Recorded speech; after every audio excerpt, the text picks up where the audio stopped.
Hello, BookTube. A week or two ago, for my hours in my library, I showed a few slim volumes from a series called Britain in Pictures. And I proposed the possibility of doing a shelf tour because I've got a whole shelf of these.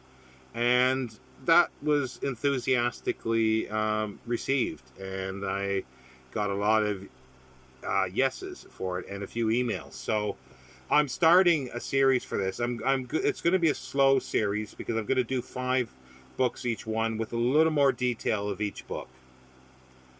And it's Britain in Pictures that was started by William Collins Publishers in 1941. I don't know exactly when it ended. I know a little bit about the series, but I'm no expert in it at all.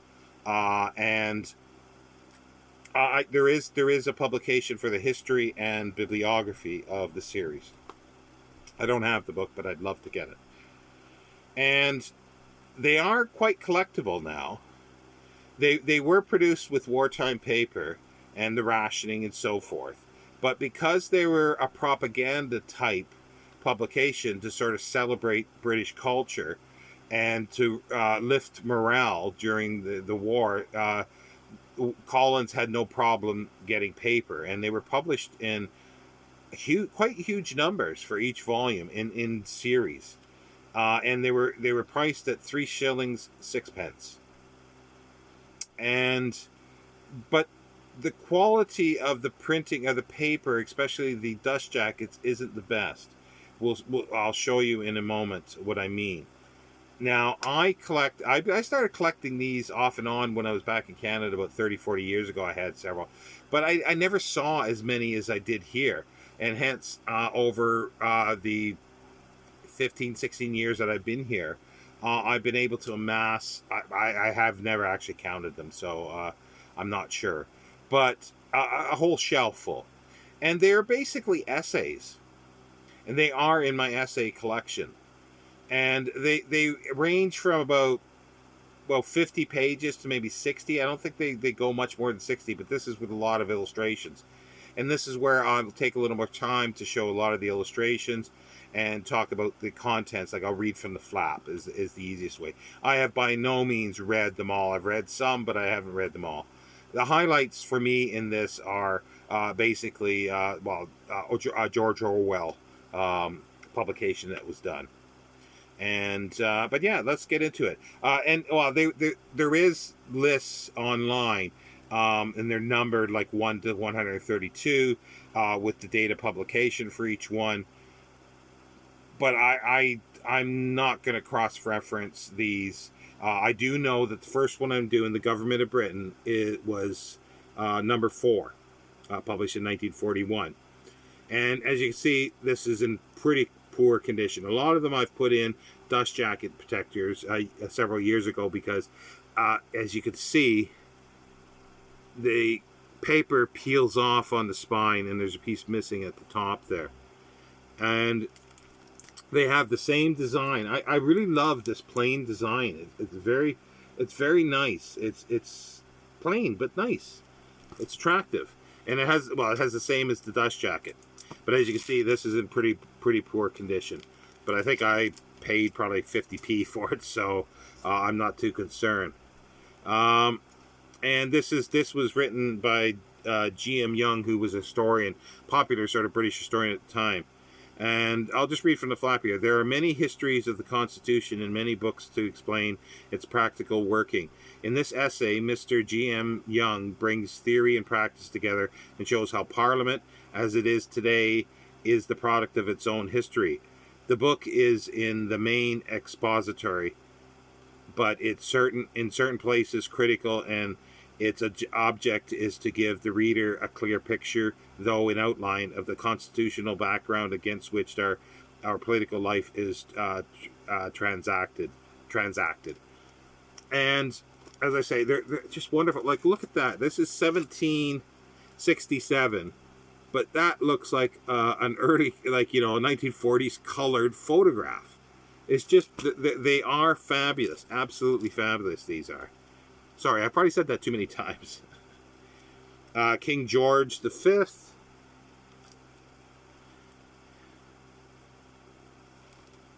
This is the Judges' Assizes procession. A facsimile of the Magna Carta, 1215. That's in. It says British Museum, but it's in the British Library. When at this time the British Library was in the British Museum. Here we go. A sort of a younger Cromwell, and there's quite a few Hogarth black and white etchings, engravings, I should say. Yeah, so I love these. The next one is brown too. It's a government one. It's called British Statesman by Ernest Barker. This one is in a lot better condition. I don't have a dust jacket protector on it because it's one of the later ones I got. I paid all of £2 for it, so I was happy with that. And again, like, let's look at the page numbers. This is 48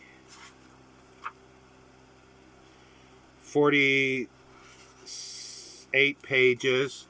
And what was the first one here? This is with illustrations as well. 48 pages. 47 pages, 48 pages. So this one was published. I don't have a date for this one. It's a second edition. But it's Statesman can hardly be said to be at the zenith of their popularity and public opinion anywhere in the world today. They are often now contemptuously described as mere politicians. Professor Ernest Barker is enlightening on the difference between statesmen and politicians. He deals not only with the individuals but with principles and the background from which these principles spring. This is a most illuminating book and one of great importance and usefulness at the present moment. Cabinet Room, Downing Street, a drawing. Thomas Wolsey, painting from an unknown artist.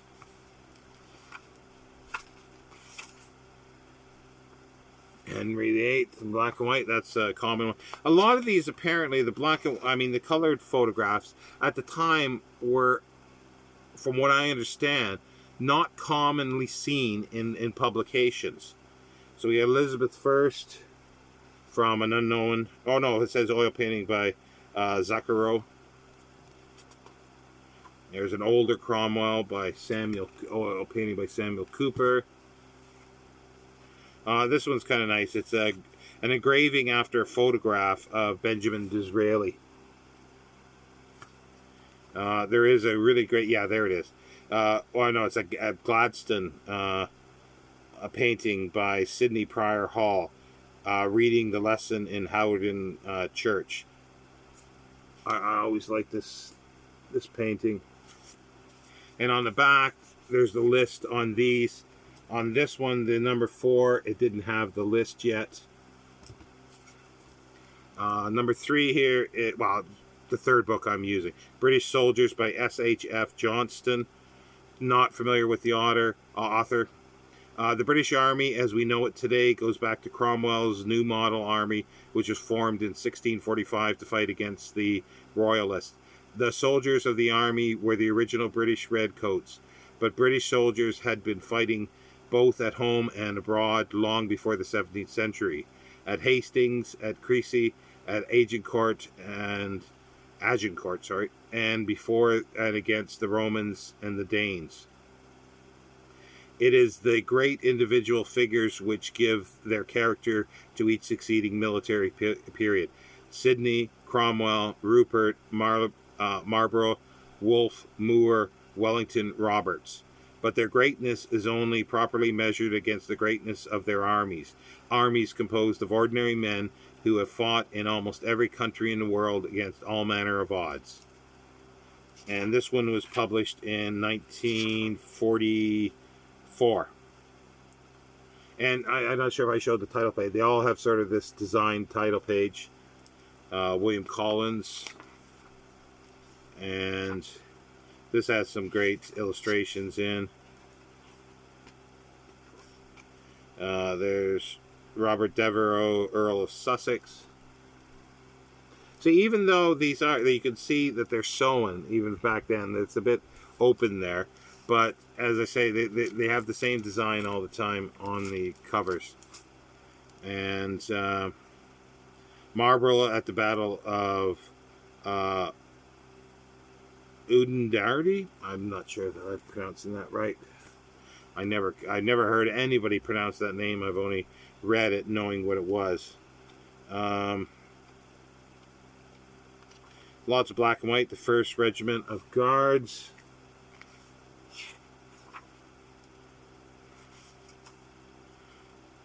I've seen this picture before, and I always thought it was funny. The Surrey Yeoman Cavalry, later 98th Field Bridge Royal Artillery, drawn and engraved by Charles Tompkins circa 1800.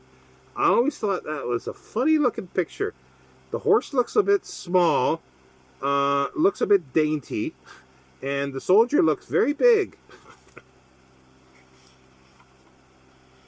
Pipers of the 93rd Sutherland Highlands.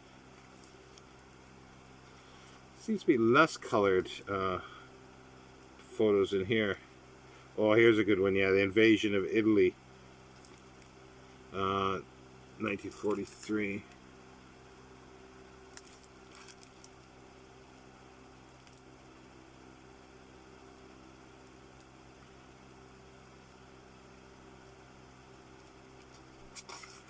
Here's Combined Naval and Military Forces, Burma, 1825.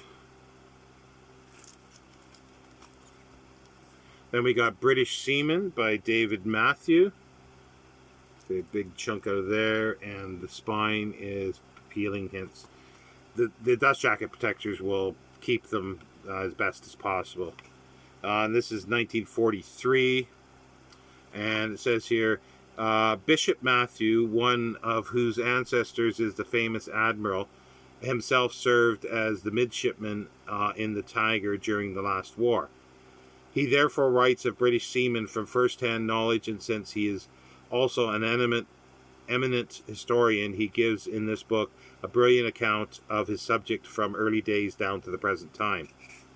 The author writes of our great naval engagements with force and vividness, of the sailors with deep appreciation and understanding, of the ships themselves with knowledge and love. This one's, yeah, they're all, like, they seem to be, so far, they're all like 48 pages long. Oh, I like this little list of illustrations, but I like that little banner at the top there. So you got maps.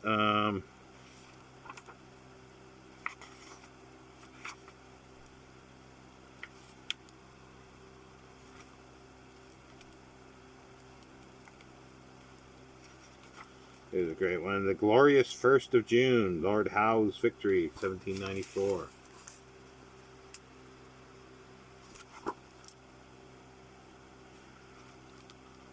Destroyer Escort and Attack, oil painting by Richard Urich.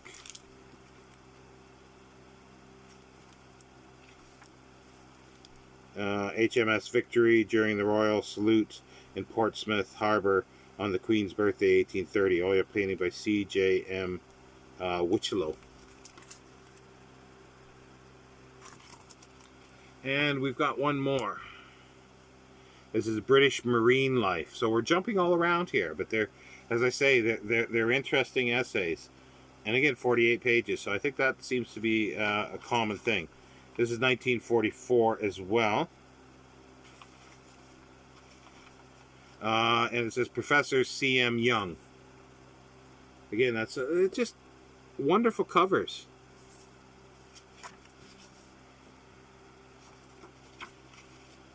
This one, again, is in better condition. It's actually in quite good because there is some peeling there on the edges. Let's see here. The first marine biological station in this country was founded at St. Andrews in 1884. Many others have followed, and the most important station in Europe is now situated in Plymouth. But these research stations are the official culmination of the tireless work of such men as John Ellis in the 18th century, of Edward Forbes, P.H. Goss, and Charles Wyville Thompson in the 19th, in a field of science previously almost totally unexplored. The story of these early pioneers and enthusiasts is of particular interest and fascination. Professor Young introduces his subject with a wonderful description of life in the sea at varying depths, down to the cold abyssal seas where, quote, a variety of animals live rooted in the soft mud, where glass rope sponges, sea lilies, and sea pens are rear delicate bodies clear of the ooze, end quote. It's wonderful, again, color illustrations. Ooh, there's a very colorful one. The plum mousse amini with serpulloid tube worms.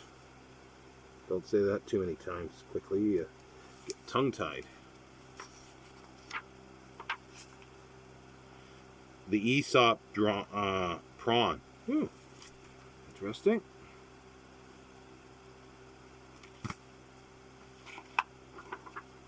Black and white as well.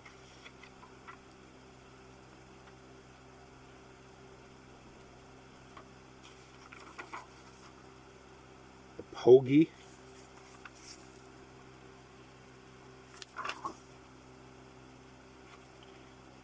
It's hard to turn some of the pages. 3 crabs. Again, with the list on the back. So that's my 5 for today. Now, as I say, I'm not sure when I'm going to post this, but whatever day that I post it during the week, it'll be the same for the following week, and so on until I'm finished. Thank you. If you're interested, do leave some comments, and I'm curious to see what people think about this series. Thank you.